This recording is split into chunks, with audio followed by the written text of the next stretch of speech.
Joaquin Tolosa. They want to be married before us.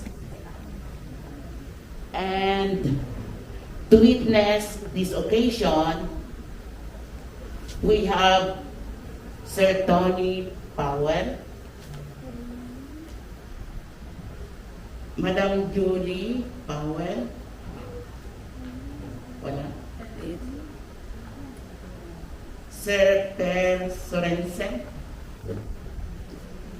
and Madam Ami Ranico. Okay.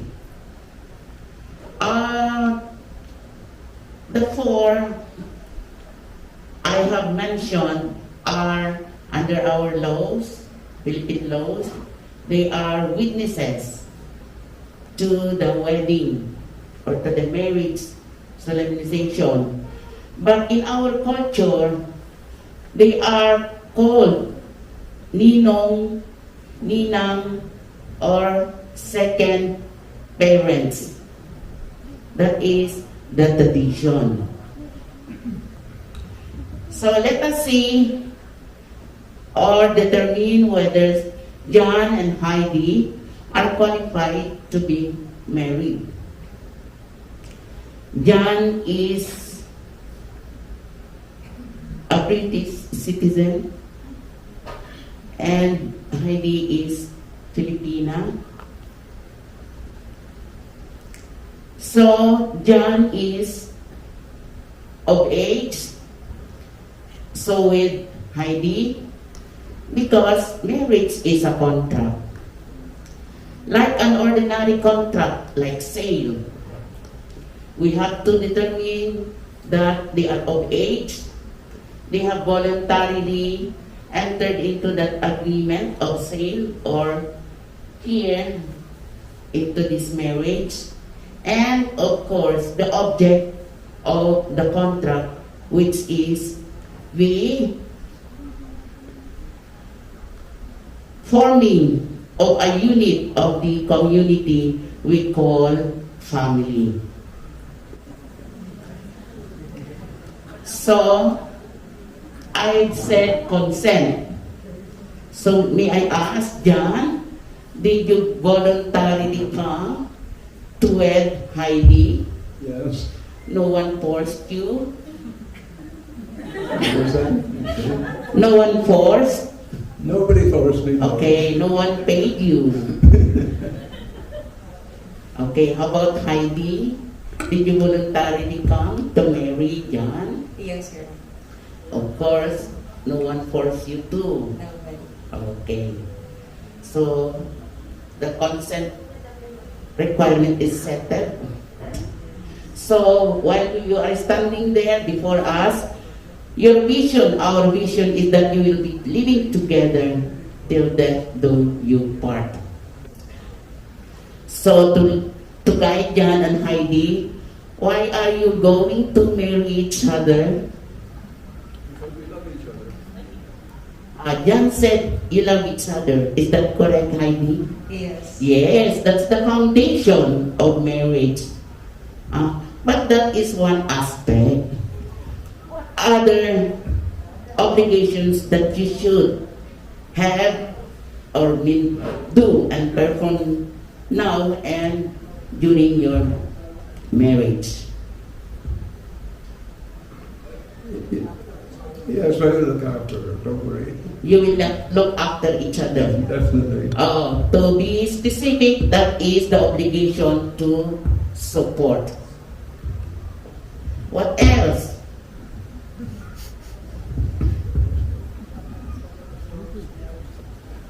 I said I'm going to marry her because I love her and I look after her for the rest of her life. Okay. And I love her forever. May I suggest, sir, do you want to respect her? And respect her. Okay. That's the third requirement or obligation, respect. According to the culture in the Philippines, we expect the husband to do to be the provider. But of course, the wife is obligated to help. And now, with respect to income or to the fruit of your labor, we do not do mathematics. If Heidi is earning 10,000 and John is earning 100,000, it's the same, equal. Why? Because they are one. And Heidi, although in our culture, the husband or your husband will be the provider, you will also be the one to take care of whatever he will be providing the family. And that is the essence of the obligation to support. Will you please look at each other? Look at each other very well, because later on, by nature, what you can see on each other will change.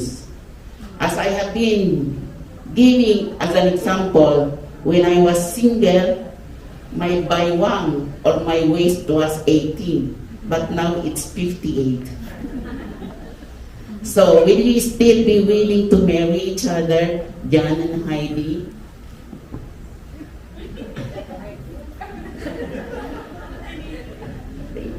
So I have here the marriage contract. This is an evidence of the marriage. So, I, Judge Tita Rodriguez Villarin, I now declare John Charles Bennett and Heidi Joaquin Tolosa as husband and wife.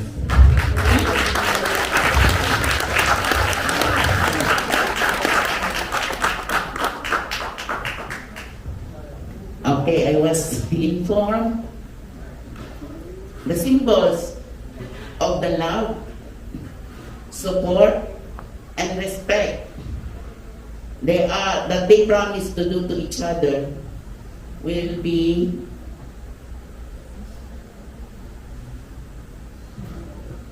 my responsibility. So we start with the ring.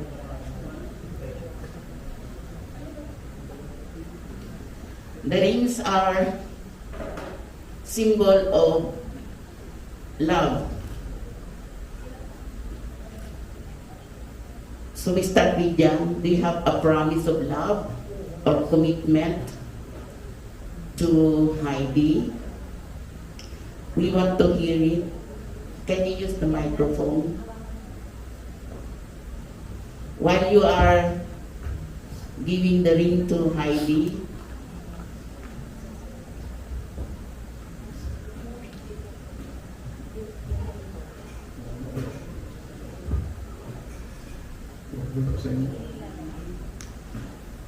but before that, we hear your message.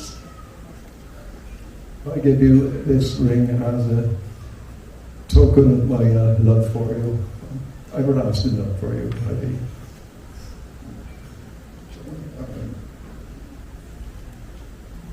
So with Heidi, you can also make your or deliver your message.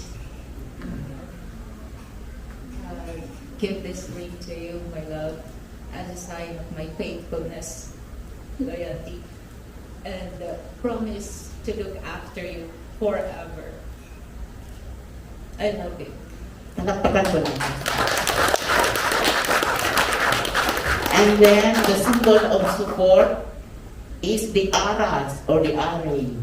Do we have it? May I have the dalawang ninangs, your coins?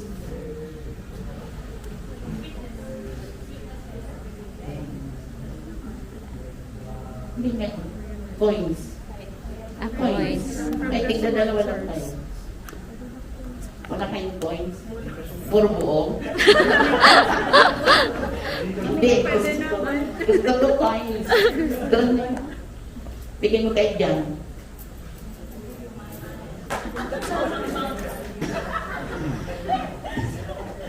So, So we have now the aras or the are.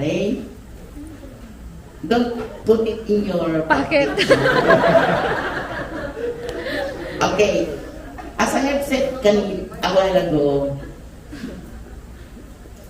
in our culture, in the Philippine culture, we expect the husband to be the provider.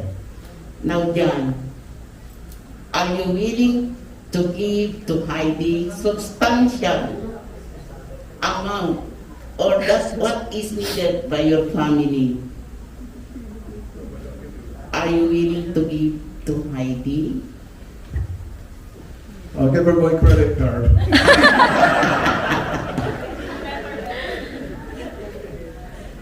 Better, but I prefer the coins. Give everything dyan to Heidi. Just that what is needed. But if you're willing, why not?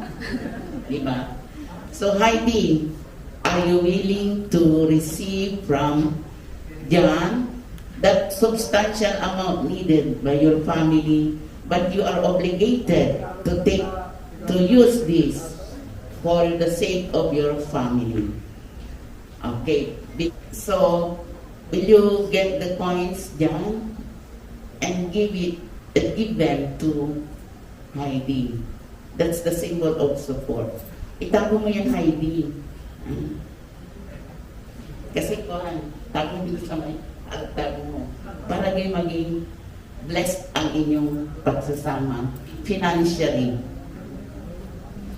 And then, in all the marriages that I solemnized, it was always lips to lips. Nobody asked for the no. And it should be long for the picture and the photographer to take it. Yan ang last na, yung simple. O, tagalan nyo.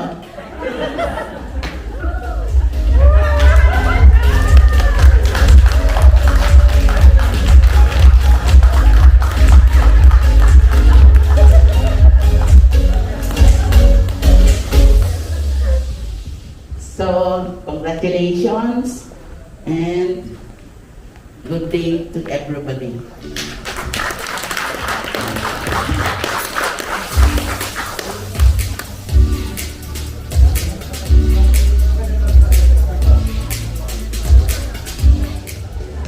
Para kina Heidi and kay John?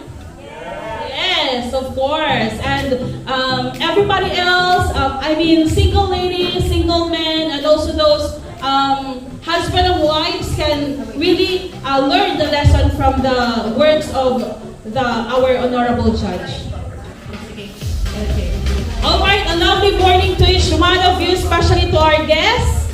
Good morning, good morning, good morning! Good morning! Today calls for a day of celebration, and I'm extremely delighted that all you are here to celebrate this important milestone in John and Heidi's lives. Ladies and gentlemen, welcome to the wedding reception of Mr. and Mrs. Heidi and John Bennett. Let me first introduce myself. To some, familiar na ako sa kanila. Because I am always with the Joaquin family, especially kung merong pagkain. Charis lang yon. But of course, to those who doesn't know me yet, I am Marjorie, friend of Ivy and Heidi, and I am, they assigned me to be the MC of today's celebration. I welcome you here in Lisland Rainforest Resort, so please, make yourselves comfortable as we are about to start the program. Again, thank you for taking your time to be a part of this journey of love, especially to those who traveled for so many miles and those friends who took leave of absence. It is indeed a pleasure to have you all today. Okay, so Lisland, are you ready? Ready! Okay, kung ready na kayo, pumalakpak na may kasamang hiyawa! Wow, ang galing! Very alive and lively yung mga audience natin, no? Ayan. Okay, so, ladies and gentlemen, ready na rin ang ating entourage? Ready na ba kayo dyan? Yeah! Ready na sila. Okay.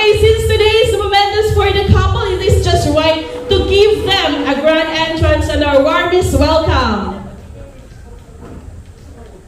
People in the house, ready na ba kayo para makita ang ating lovely ladies out there?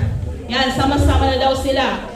Okay, so here you go, the family of the bride.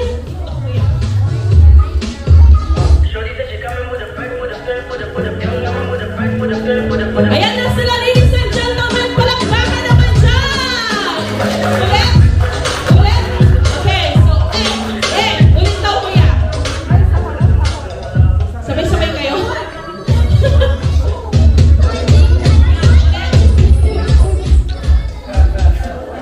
Kulang daw kasi yung palakpak natin. Again, ladies and gentlemen, a round of applause.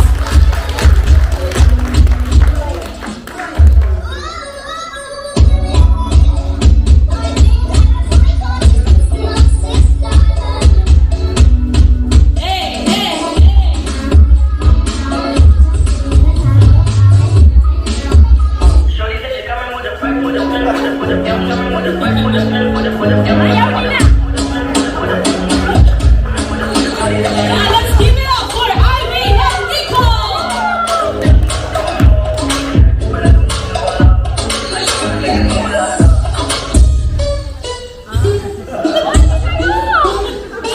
Balik daw kayo! Samahan niyo siya! Yeah!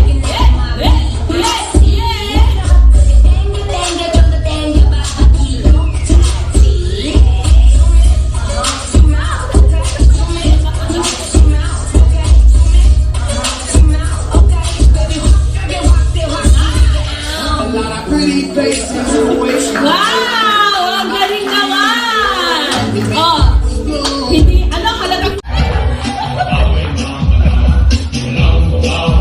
Alright! Yeah! Sabay-sabay!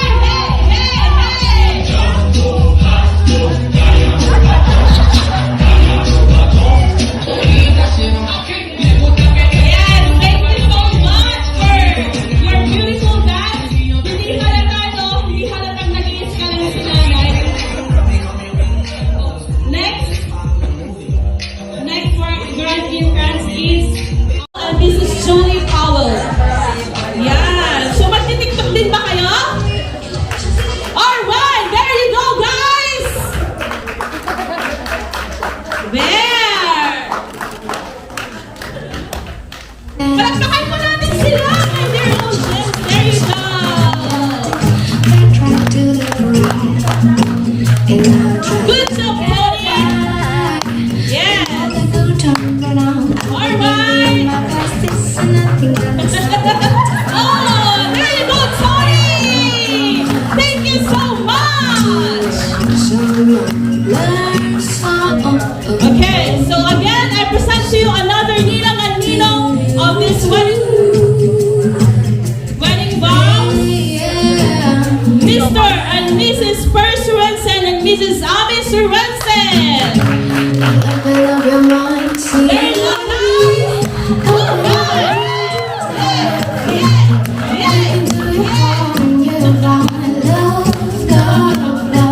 That was a good one. The music of the mama people dance and sing. We're just one big family.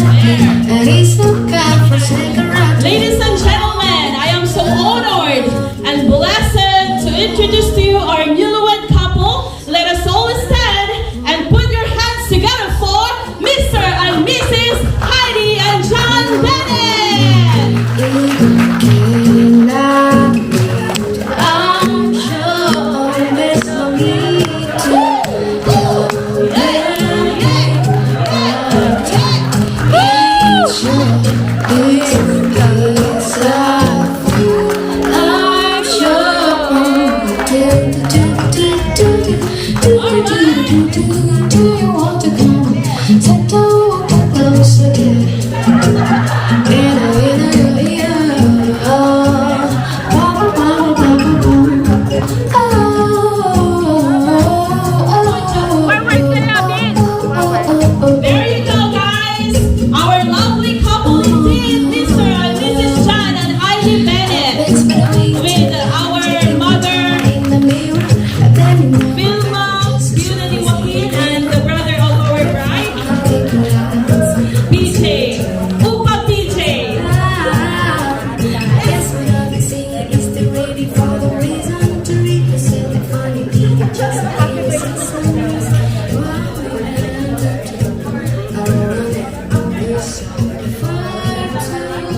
John. Ayan. And Heidi, please prepare yourself while Tony will give his message to both of you. Okay, so guys, let us hear Tony's message. A round of applause, please.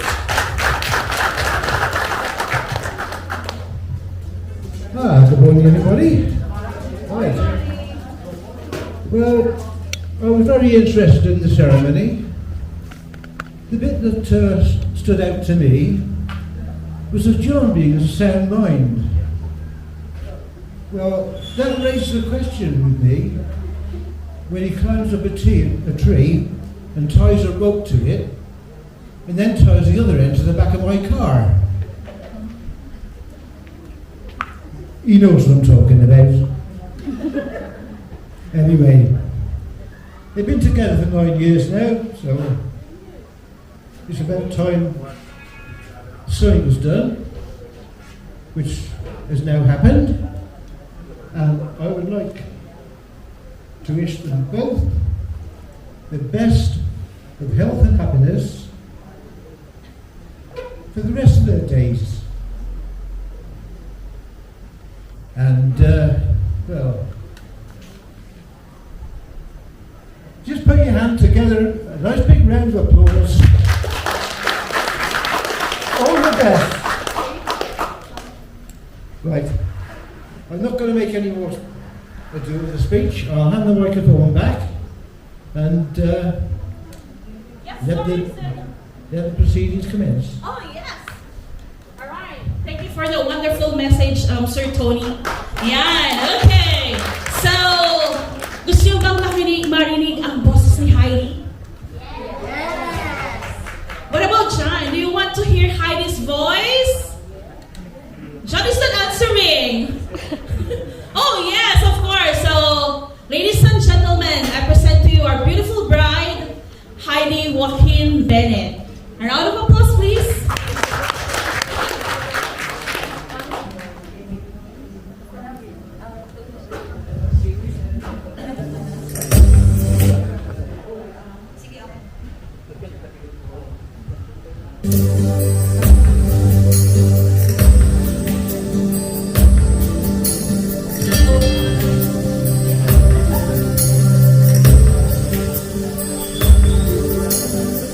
Oh,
how do you feel?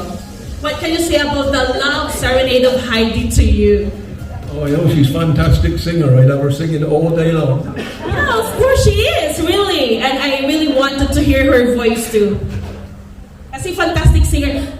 To be honest po, their family is a family of singers. Madami pong singers sa kanila. Yes, okay. Guys, ladies and gentlemen, kumakaway si Kuya. Gusto mong kumanta? You want to sing a song? Okay, so do you want to play a game? Yes, sino yung nag-yes? Isa lang. Pero guys, do you want to play a game? Eto, trivia lang to, trivia. So, and of course, kapag may game, there will be prize. Okay, so Ivy, where is our prize? Yan, so I need a girl. Girl muna yung sasagot. So, to our lovely audience here, if you really know Heidi, you can answer this question. Heidi and John. Okay, so ito yung sagot. Pero we will give yung prize. A prize will be a necklace. Nakita ko kanina yung prize. Fashion ring po, fashion ring, necklace, and ring. Ito na yon. At kung nakikinig kayo kanina kay John at kay Heidi, binanggit nila ito. Girl ang sasagot, paunahan dito sa harap, okay? Yung mga girls dyan, okay ba kayo? Yes! Ito yung tanong. What do Heidi and John call each other? Ano yung tawagan nila? Dito sa harap, 1, 2, 3! Love. Ay, tama ba? Yes, tama ba? Yes, love ang kanilang tawagan. Congratulations, girl. Nanalo ka. Ayan, thank you so much, James. Interviewin natin si James. Gusto mo kumanta? Ayan. Palakpakan naman natin si James. Ayan, congratulations. Ito, next na katanungan. Lalaki naman, for the men out there. Fashion watch. Ang magiging price niya is fashion watch. Okay, so paunahan po tayo dito sa harap, pero please, anong tawag dito? Please be careful kasi baka madapa. Mahirap madapa. Hindi ko kayo maibangon agad. Pag nadapa kayo, itatayo ko kayo. Okay, ito. Yung second question, lalaki po ang sasagot, What is the favorite color of Heidi? Sino ang nakakakilala kay Heidi? Ano ang kanyang favorite color? 1, 2, let us see kung talagang kilala niya si Heidi. 3, 4, yes, wanna try? Black and white. Black and white, is that correct? Red. Wait.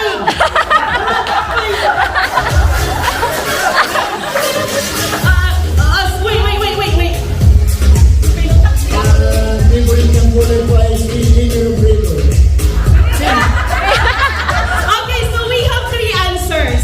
First, to our Ninong, our witness, sabi po ni Sir Pear, sabi niya black and white, and sabi ni Pinsan Pogi doon is red, at sabi ni Tito, pink. What is the correct answer? It's all my favorite. It's all your favorite, so congratulations to all of you! Palakpakan naman natin sila! Thank you so much for joining you. You won a prize, sir. Thank you so much. Ito, girl ulit. Okay? Question. When did John and Heidi meet? Kailan sila nag-meet? Anong taon? Ay! Dala ako si Pingyan sa Pilipinas. I bring jam in the Philippines to the white business. Anong year ko? May, I'm from February. It is 9 years. I forgot already. I'm 54. Hello. Did she answer it correctly? Yes! Palakpakan naman natin si Ma'am kasi narinig ko kanina sa kanya, siya ang nagdala kay dyan. Uy, thank you so much. Siya yung naging tulay, naging bridge. I-bridge mo din ako, London Bridge. Pero mahina ma-fall. Okay, there you go. Thank you so much, guys, for participating sa ating games. Ito naman, another game? Another game, okay. So while we are looking for couples out there to join this game, may I call on the nephew of Heidi to render us a song. Ready ka na ba? AJ? Okay, guys, a round of applause for Emil Jezreel.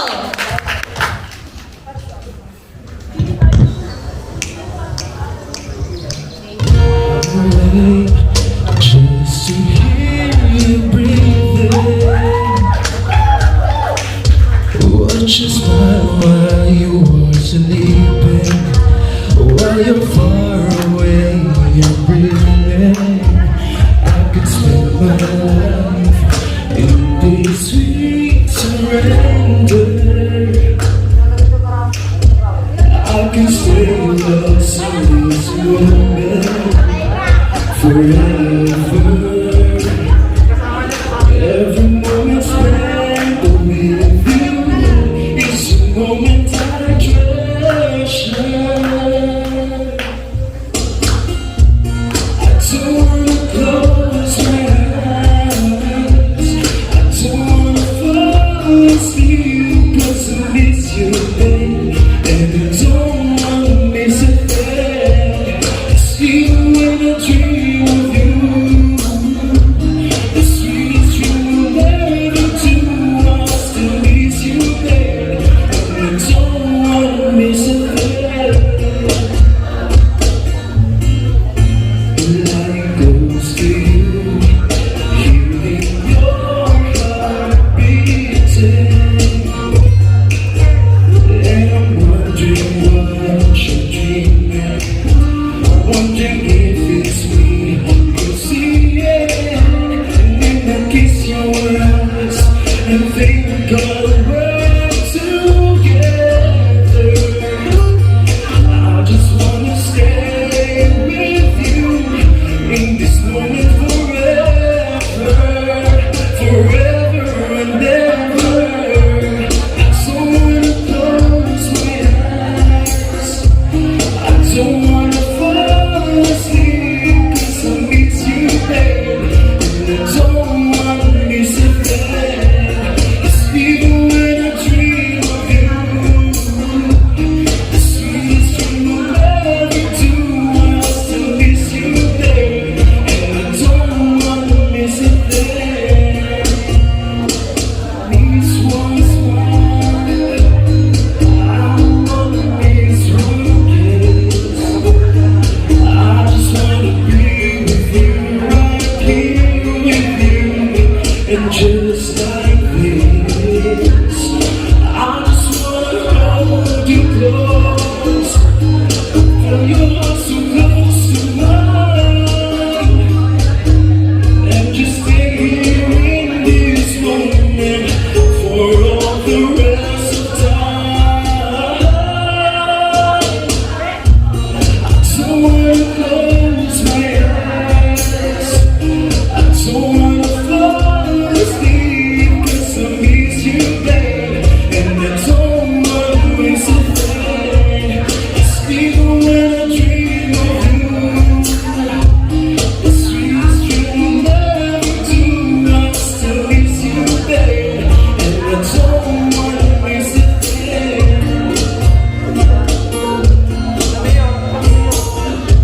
I don't wanna fall asleep, 'cause I miss you, babe, and I don't wanna miss a thing.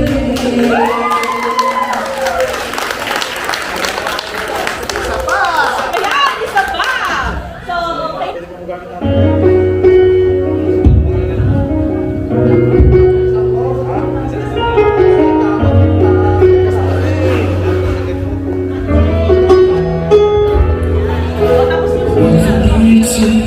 Dear in my Saturday girls, I was in love, never had any time. myself to sleep, waking up lonely. I need someone to hold me. Oh, it's such a crazy old town. It can drag you down till you're out of dreams. So you party all night to the music and lights, but you don't know what happiness means. It's dancing in the dark with strangers, no love around me. When suddenly you found me, oh, girl, you're every woman in the world to me. You're my fantasy, you're my reality. Girl, you're every woman in the world to me. You're everything I need. You're everything to me,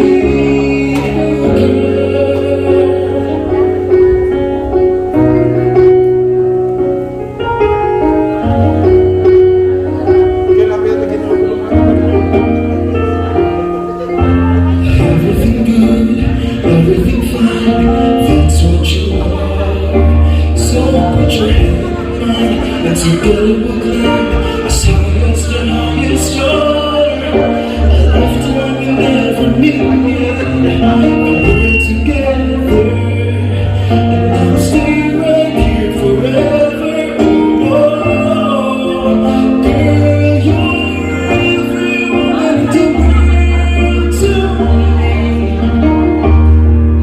You're my fantasy, you're my reality.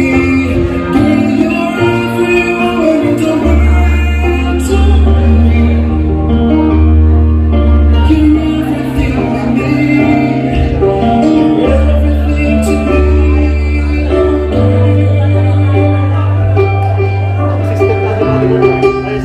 me. You're everything I need.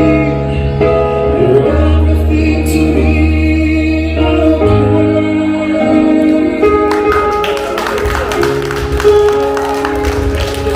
Oh my gosh, ang ating lupa. Nakaka-proud, isn't it? Lalo na sa mga parents and sa mga relatives ni Emil. Tama ba pronunciation ko? Kanina pa ako nagtatanong. Emil! Thank you for the correction, everyone! Okay, so yung mga couples, before Emil rendered us the song, I already went to the couples who would like to participate in the games, right? So, may I call on Mr. and Mrs. Tony? Do you want? You just only need to sit down. Yeah, and then you need to write something. You just need to listen later on for the mechanics and for the question.